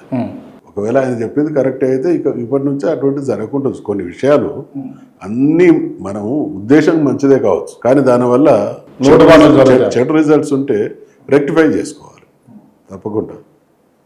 అది తెలిసి కావాలని ఇప్పుడు ఏ చెట్టు దాని గుణగణం ఏందనేది రాజకీయ నాయకులకు, ప్రభుత్వానికి, అఫీషియల్స్కు ఐడియా ఉండాలి, ఆ డిపార్ట్మెంట్ వాళ్ళకు ఐడియా ఉండాలి. వాళ్ళకు కూడా తెలియక ఏదైనా జరిగితే over a period of time కొన్ని జరిగిన తర్వాత దాని ప్రభావం మంచా చెడ అనేది కూడా తెలిసే చెట్లు ఉంటాయి కావచ్చు. అదేదాన్ని ఈ మధ్యన ప్రూవ్ అయితే అటువంటి దాన్ని దూరం పెట్టాలి. అంటే మీరు కంటిన్యూ చేయలేదు సార్ కేసీఆర్ గురించి పూర్తిగా? ఆయనకు ఇప్పుడు నేను చాలా సందర్భాల్లో మా మిత్రులతో మాట్లాడినప్పుడు చెప్తాను, ఒక నాయకుడికి ఉండాల్సినటువంటి లక్షణాలు ఫస్ట్ ఏంటంటే మనసు ఉండాలి, తపన. నా ప్రజలకు ఏదన్నా చేయాలనేటువంటి మనసుండే కొన్ని సమస్యలైన పరిష్కారం. ఫస్ట్ ఒక ముఖ్యమంత్రికి తన రాష్ట్రం పట్ల సమగ్రమైనటువంటి సంపూర్ణమైనటువంటి అవగాహన ఉండాలి. ఫస్ట్ మనసు ఉండడం, తర్వాత సంపూర్ణమైనటువంటి అవగాహన ఉండడం, తర్వాత దానికి సంబంధించి కార్యాచరణ ఉండడం, ఆ అవగాహనను కార్యాచరణ రూపంలో దాన్ని అమలు చేసేటువంటి చిత్తశుద్ధి ఉండడం. ఈ 4 గనుక ఉంటే ఆయనకు అధికారం తోడైతే కేసీఆర్ లాగా అద్భుతాలు సాకారం చేయొచ్చు. మిగతా వాళ్ళకి అధికారం ఉన్నా సహకారం ఎందుకు చేయలేకపోతానంటే ఫస్ట్ వాళ్ళకు మనసు లేదు, సంపూర్ణమైనటువంటి అవగాహన లేదు, స్పష్టమైనటువంటి కార్యాచరణ లేదు. ఇవన్నీ లేనప్పుడు ఇన్ని ల్యాప్సెస్ వస్తాయి. కేసీఆర్లో ఇవి ఉన్నాయి కాబట్టి. ఇవి ఉండడానికి కూడా కారణం ఏంటంటే 2001లో పార్టీ పెట్టక ముందటి నుంచి కూడా తెలంగాణకు ఏం అన్యాయం జరుగుతున్నది అనేది తనదైనటువంటి అవగాహన ఉన్నది. ఇక పార్టీ పెట్టి ఈ 14 సంవత్సరాల ఉద్యమ కాలంలో ఆయన ఎవ్రీ ఇంచుని చూసిండు. ప్రజలేంది, వాళ్ళ జీవన విధానం ఏంది, కరెంట్ ఏంది, నీళ్ళేంది, చెరువులేంది, పంటలేంది, ఈ వైవిధ్యమైన వాతావరణం ఏంటి అన్నీ చూసిండు కాబట్టి, అన్నీ అర్థం చేసుకున్నాడు కాబట్టి మైండ్లో వీటన్నిటికీ సొల్యూషన్స్ కూడా వెతుక్కొని పెట్టుకున్నాడు. అధికారంలోకి వచ్చిన మరుక్షణమే తనకున్నటువంటి అవగాహన అధికారులు కలిసి దాన్ని అనుకున్నటువంటి రిజల్ట్స్ని తీసుకొచ్చిండు. మిగతా వాళ్ళలో అది లేదు. అదే అందుకనే ఈరోజు ఇటువంటి దుస్థితి. Right, okay. తెలంగాణ ఉద్యమం మొదలు పెట్టక ముందుకు కేసీఆర్ గారికి మీరు బైండింగ్ వర్క్ చేసి, అంటే ప్రతిదీ కూడా రాసి ఇచ్చేదే మీరే అని చెప్పేసి విన్నాం, నిజమేనా? ఇప్పుడు నేను రాసిచ్చిన మాట వాస్తవం, కానీ జరిగేది ఏంటంటే మేము ప్రతి విషయాన్ని డీటెయిల్డ్గా డిస్కస్ చేసేది. ఆ డిస్కస్ చేస్తున్నప్పుడు వస్తున్నటువంటి అంశాలను నోట్ చేస్తుండే, నోట్ చేసి పెట్టేది. ఓకే, మళ్ళీ సందర్భాన్ని బట్టి వాటన్ని కూడా ఆ సమయంలో వాళ్ళ ముందు పెట్టేది.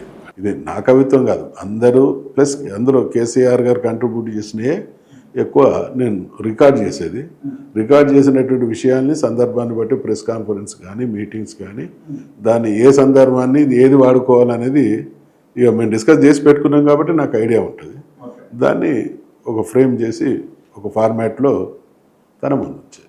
తెలంగాణ రావడం విషయంలో ఉద్యమకారుల పాత్ర కావచ్చు, లేకపోతే ఉద్యమంలో ఆత్మ బలిదానాలు చేసుకున్న వారి పాత్ర ఉందంటారా లేదంటారా? కానీ 10 ఏళ్ల పాలనలో ఉద్యమకారులను కావచ్చు కొంతమేరకు ఆత్మ బలిదానాలు చేసుకున్న వారి కుటుంబాలను ఎందుకు బీఆర్ఎస్ ఆదుకోలేకపోయిందంట?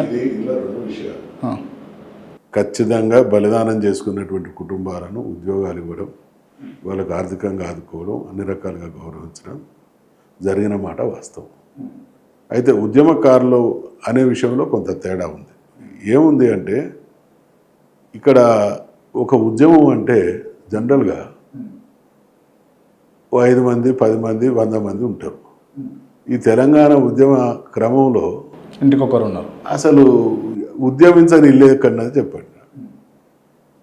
మనందరూ కూడా అంటే దీనికి ఉండేటువంటి విస్తృత పరిధిని అర్థం చేసుకోవాలి. ఒక ఆయన 6 నెలలు చేసిన ఆయన ఉండొచ్చు, ఒక ఆయన 14 ఏళ్ళు చేసిన ఆయన ఉండొచ్చు, ఒక ఆయన నెల రోజులు చేసినట్టు ఉండొచ్చు. కానీ 14 ఏళ్ళు చేసిన ఆయన బ్రహ్మాండంగా ఉద్యమకారుడే. 6 నెలలు చేసిన ఆయనను కాదనలేం కదా. రెండవది, ఈ 14 ఏళ్ళు చేసిన వాళ్ళు కూడా వందల సంఖ్యలో కాదు, లక్షల సంఖ్యలో ఉన్నారు. ఎంత లక్షల సంఖ్యలో ఉన్నారు. ఇక అటువంటిప్పుడు కొన్ని చిక్కులు ఉన్నాయి. డెఫినెట్గా ఉద్యమకారుల విషయంలో మాత్రం కొంత జరగాల్సినంత జరగలేదనేదే నా వ్యక్తిగతమైనటువంటి అభిప్రాయం. కానీ బహుశా నేను అనుకుంటున్నా ఇవన్నీ కూడా కేసీఆర్ గారి మనసులో ఉన్నాయి. రైట్, రానున్న రోజుల్లో బీఆర్ఎస్ అధికారంలోకి వస్తుంది అంటారు సార్? బీఆర్ఎస్ 100% వచ్చి తీరుతుంది. ఎందుకంటున్నా అంటే ప్రజలు చూసారు. ఇప్పుడు రాష్ట్రం తెలంగాణ రాష్ట్రం అనేది 2014లో రావచ్చు, కానీ పాలకులు ఫలితాలు అనేది తెలంగాణ రాకముందు కూడా ప్రభుత్వాలు ఉన్నాయి కదా. తెలంగాణ ప్రాంత ప్రజలకు ఈరోజు ఉన్నటువంటి వాళ్ళకు 20 ఏళ్ళ అనుభవం ఉన్న వాళ్ళు ఉన్నారు, 30 ఏళ్ళ అనుభవం ఉన్న వాళ్ళు ఉన్నారు, 40 ఏళ్ళ అనుభవం ఉన్న వాళ్ళు ఉన్నారు, 10 ఏళ్ళ అనుభవం ఉన్న వాళ్ళు ఉన్నారు, నిన్న మొన్న చూస్తున్నటువంటి వాళ్ళు కూడా ఉన్నారు. ఈ నిన్న మొన్న చూస్తున్నటువంటి వాళ్ళు కాకుండా 20-30 ఏళ్ళ అనుభవం ఉన్న ఏ వ్యక్తిని అడిగినా గతంలో ఉన్నటువంటి పరిపాలకుల కంటే ప్రభుత్వాల కంటే ఏది మెరుగు అంటే అలవోకగా వచ్చేటువంటి పేరు బీఆర్ఎస్ కేసీఆర్ నాయకత్వం. అన్ని చూసిన తర్వాత ఒకవేళ నమ్మి ఆశపడి మోసపోయి గోసపడుతున్నటువంటి పరిస్థితులు వాళ్ళ జీవితాల్లోనే ఉన్నప్పుడు మంచి చేసినటువంటి చరిత్ర ఉన్న వాళ్ళని వదిలిపెట్టి మళ్ళీ ప్రయోగం ప్రజలు చేయడానికి సిద్ధంగా లేరు. ఇప్పటికి ఈ 1.5 కాలం తర్వాత వాళ్ళకు ఇంకా 3.5 సంవత్సరాలు ఎట్లా గిర్రున తిరిగిపోతుందా దేవుడా అని మొక్కుతా ఉన్నారు. అంటే అటువంటి ఈ ప్రభుత్వ కాలం అయిపోవాలి, మళ్ళీ మంచి రోజులు రావాలనేటువంటి ఆశాభావంతో ఉన్నారు. కాబట్టి నిన్న జరిగినటువంటి పొరపాటుకు జరిగే అవకాశమే లేదు. ప్రజల సమస్యల్ని తీర్చగలిగే నిబద్ధత ఉన్నటువంటి పార్టీ నాయకుడు. Okay, right. రాజకీయంగా మధుసూదనాచారి గారి లక్ష్యం ఏంటిది? రాజకీయాల్లో ఉన్న ప్రతి వ్యక్తి, అందులో ప్రత్యేకించి మధుసూదనాచారి, తప్పకుండా రాజకీయాల్లో చురుకైనటువంటి పాత్ర పోషించేటువంటి అవకాశం వస్తూనే ఉండాలి. ప్రజలకు నిన్న చేసినటువంటి సేవ కంటే మంచి సేవ ద్వారా తన స్థాయిని పెంచుకునేటువంటి అవకాశం రావాలని కోరుకుంటూనే ఉంటారు. రైట్. చాలామంది నాయకులు ఓడినా గెలిచినా ప్రజలలో ఉండరు, కాకపోతే మీరు ఉండరు. దానికి కారణం ఏందో తెలుసుకోవచ్చా? అంటే ఇది నా వ్యక్తిగతమైనటువంటి బలహీనత కావచ్చు, అదృష్టం కావచ్చు. నేను చదువు వదిలిపెట్టిన మరుక్షణం నుంచి రాజకీయాల్లో ఉన్నా. నాకు ఏ వృత్తి లేదు, ఏ వ్యాపకం లేదు. నాకంటూ ఇంకా వేరే వ్యాపారాలు కానీ, పరిశ్రమలు కానీ, ఇతరత్ర ఏ యాక్టివిటీ లేదు. సరే, నేను వచ్చినందుకు, నేను అనేక రకాలుగా పనిచేసినందుకు నాకు దక్కాల్సినటువంటి స్థాయి, గౌరవం దక్కింది. అది తృప్తిగా ఉంది. ఇదే జీవితం చివరి వరకు కొనసాగాలి కాబట్టి యాక్టివ్గా ఉండడం ద్వారా మాత్రమే అది సాధ్యమవుతుంది అనేటువంటి నమ్మకంతో నిరంతరం ప్రజల మధ్యన పార్టీ ఆలోచనలకు అనుగుణంగా పనిచేస్తూ ఉన్నాను. Right sir, thank you so much. And ఈ ఇంటర్వ్యూ క్లోజ్ చేసే ముందు నేను కొంతమంది పేర్లు చెప్తా సార్, వాళ్ళకి సంబంధించి మీరు వ్యక్తిగత అభిప్రాయం ఒక్క మాటలో చెప్పండి. ముందుగా తెలంగాణ రాష్ట్ర తొలి ముఖ్యమంత్రి కేసీఆర్, వారి గురించి ఒక్క మాటలో మీ అభిప్రాయం చెప్పండి. కేసీఆర్ గారు తెలంగాణ ప్రజల అదృష్టం. నేను ఆయనను 25 సంవత్సరాలుగా క్లోజ్గా చూస్తున్నా. నా జీవితంలో అంటే రాజకీయ నాయకులు వారికన్నా పెద్దవారితో కూడా కలిసి పనిచేసిన, చిన్నవారితో కూడా కలిసి పనిచేసిన, ఒక తెలంగాణ అనే అంశం తప్ప ఈ 25 సంవత్సరాల కాలంలో ఆయన ఇంకే విషయాన్ని మాట్లాడడం నేను వినలేదు, చూడలేదు. అది తెలంగాణ పట్ల ఆయనకున్నటువంటి నిబద్ధతకు, ఆయనకున్నటువంటి అంటే దృఢమైనటువంటి స్థిరమైనటువంటి లక్ష్యానికి నిదర్శనం. కాబట్టే ఆయన నాయకత్వంలో పనిచేయడాన్ని నేను గొప్ప అదృష్టంగా భావిస్తాను. కేటీఆర్ గారు, కేసీఆర్ గారి కుటుంబం మొత్తం డెఫినెట్గా వాళ్ళది చాలా హుషార్, తండ్రికి తగ్గ తనయుడు. తప్పకుండా కేటీఆర్ గారు తనదైనటువంటి ముద్ర వేసినటువంటి నాయకుడు. రేవంత్ రెడ్డికి మనిషిలో కసి ఉన్నది, కానీ ఆయనలో ఈ ఒక రకమైనటువంటి అంటే నేను అర్థం చేసుకున్నది, మరి ఈ భాష ఎట్లుంటుందో తెలియదు, పెళ్ళికి సావుకు ఒకే మంత్రం జపించే తత్వంగా కనబడతా ఉన్నది. అధికారంలో ఉన్నప్పుడు ఏ రకంగా నడుచుకోవాలి, ప్రతిపక్షంలో ఉన్నప్పుడు ఏ రకంగా ఉండాలనేటువంటి దాని మధ్య ఉండేటువంటి ఆ లక్ష్మణ రేఖను, ఆ చిన్న లైన్ను ఆయన అర్థం చేసుకోలేకపోతున్నట్టు నాకు కనబడతాను. వైఎస్ రాజశేఖర రెడ్డి డెఫినెట్గా మంచిది. నారా చంద్రబాబు నాయుడు, ఆయన is a better manager. NT Rama Rao, మహానుభావుడు. ఎన్టీ రామారావు గారు ఆయన పేదల పక్షపాతి, అన్నార్తులు అభాగ్యులకు దైవ సమానుడు. ఆయన సినిమాలలోనే దేవుడు కాదు, నిజ జీవితంలో కూడా పేదల పాలిటి దేవుడే. హరీష్ రావు పని రాక్షసుడు, విన్నారు కదా, పని పని పని పని పని. ప్రధానమంత్రి మోడీ గారి గురించి నేను మాట్లాడాను. రాహుల్ గాంధీ గారికి ఈ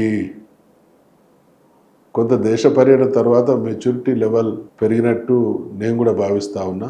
కానీ కాంగ్రెస్ పార్టీలో ఉండేటువంటి అనేక కారణాలు, కాంగ్రెస్ పార్టీలో ఉండేటువంటి నాయకత్వం అధికారంలోకి వస్తే అందరు వాటాదారులే, కానీ కష్టకాలంలో ఉన్నప్పుడు ఇది మా పార్టీ అని పనిచేసేటటువంటి తత్వం తక్కువ ఉన్న పార్టీ కాబట్టి పాపం ఆయన కొంత ప్రయత్నం చేసినా అనుకున్న స్థాయిలో ఫలితాలు రావాలి.